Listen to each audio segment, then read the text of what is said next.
السلام عليكم البنات، لاباس عليكم؟ مرحبا بكم في الجزء الثالث والاخير من السلسله ديالنا على العجز.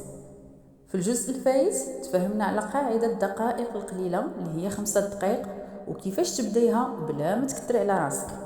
ولكن اليوم جيت نجاوبكم على واحد السؤال حاسم ومهم بزاف، هو اللي غنسدو به هذا الموضوع. بزاف منكم غيكون طرا ليه هذا المشكل مع هاد 5 دقائق، كديريها نهار الاول ونهار الثاني بحماس، ولكن في النهار الثالث والرابع فقتي ولقيتي هذاك الحماس طار ما بقاش ورجع لك العجز اكثر من اللي كان. وهنا فين كاين اللغز الكبير اللي كيفاش غنخليو هاد 5 دقائق تستمر لشهور واعوام بلا ما يموت لها هاد الشيء، وعلاش هذاك الحماس اصلا كيطفى لينا دغيا. شوفي اختي، غنهضر معاك نيشان وبلا زواق، حيت كاملين كنطيحوا في هذا الغلط بلا ما نحسو.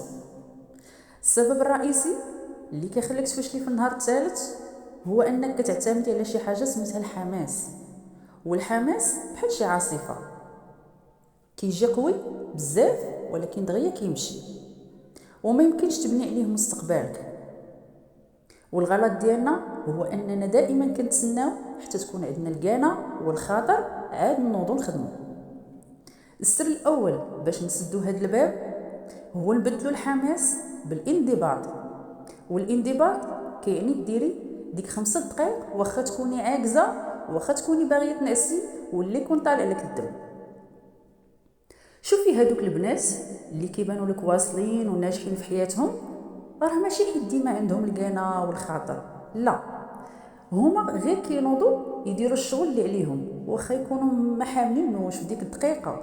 اصلا هاد 5 دقائق اللي كنقولوا عليها مديوره غير باش تبزي على راسك، تبداي وتسجلي الحضور ديالك وتضربي العجز في الزيرو. حلي معايا ودنيك اختي وسمعيني مزيان، حيت هاد الفكره الجايه اللي غنعطيك دابا هي اللي غتغير لك الشوفه لراسك كامله وغتحيد هذاك العجز من الجدر ديالو. الخطا اللي كيطيحنا في العجز ديما هو اننا كنركزوا على الهدف وما كنركزوش على الشخصيه ديالنا.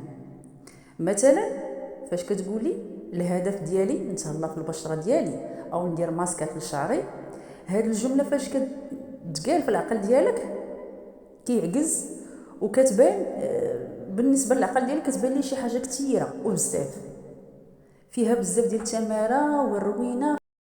بدليها من اليوم وقولي في عقلك انا انسانه كنبغي راسي، وانا من دوك البنات اللي ديما لقياتهم متهليات في راسهم.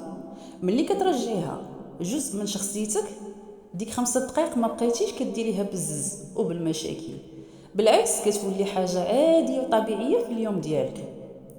المهم هو ما تبقايش مقابله غير النتيجه وحاضي وجهك وشعرك واش تبدلو دغيا.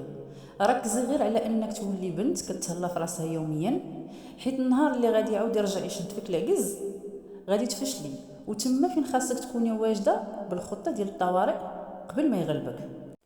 ملي وصل هذاك النهار الثالث وتفيقي وتلقاي العجز شاد فيك، خاصك تكوني عارفه شنو غديري بالضبط في ديك 5 دقائق. غادي تطبقي وحده من الخطط ديال هاد الطوارئ اللي غادي نشاركهم معاك. الخطه الاولى باقل مجهود ممكن غادي ديري، باغا ديري مثلا ماسك لوجهك وجهك العجز على الروتين كامل، كنقول لك هنا ما ديري لا كوماج لا ماسك فيه توجاد، ويعني خصك تخلطي كل حاجه يعني خصك تقاديها. هنا غنقول لك غسلي غير الوجه ديالك بالغسول عادي وديري كريم مرطب 5 دقائق وصافي، هنا غتكوني واجده. المهم عقلك ما يقطعش السلسله ديال العنايه. اما الخطه الثانيه هي ديال كيفاش نغيروا البلاصه والجو. ما تبقيش ناعسه مقابله السقف مثلا، ولا تجلسي في نفس البلاصه هكا غيبقى يتزاد عليك العجز وغادي تفشلي. نوضي هزي غير مرطب ديال الشفايف او كريم ديال اليدين وديريهم مثلا وانت واقفه ولا في الكوزينه ولا كتمشي. المهم هو تبدلي ديك البلاصه والوضعيه باش هكا كتحاربي العجز. والخطوه الثالثه هي الرشوه لعقلك. غتقولي لي كيفاش؟ غتقولي للعقل ديالك غندير هاد 5 دقائق دابا ندهن فيها وجهي، ومباشره موراها غنمشي نتفرج في شي حاجه هكا تكون شي حاجه كتعجبك، ولا نشرب كاس ديال القهوه وانا راشقه ليا.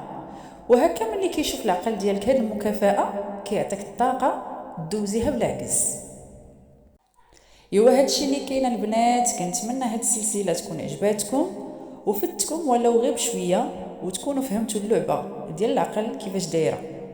من اليوم ما بقاش كاين شي عذر، نوضي جربي هاد الخطط ورد عليا. قبل ما تمشيو قولوا لي في التعاليق شنو هي الخطه اللي غادي تبداو بها من اليوم، واش اقل مجهود ولا الرشوه لعقلكم. الا عجبكم الفيديو واستفدتوا منه ما تنسوش ديروا لايك وتشتركوا في القناه باش يوصلكم كل ما هو جديد، وبارطاجيو الفيديو مع صحاباتكم المعكازات باش كاملين نوضوا نتهلاو في راسنا. تهلاو لي في راسكم ونشوفكم في الفيديو الجاي ان شاء الله. السلام عليكم.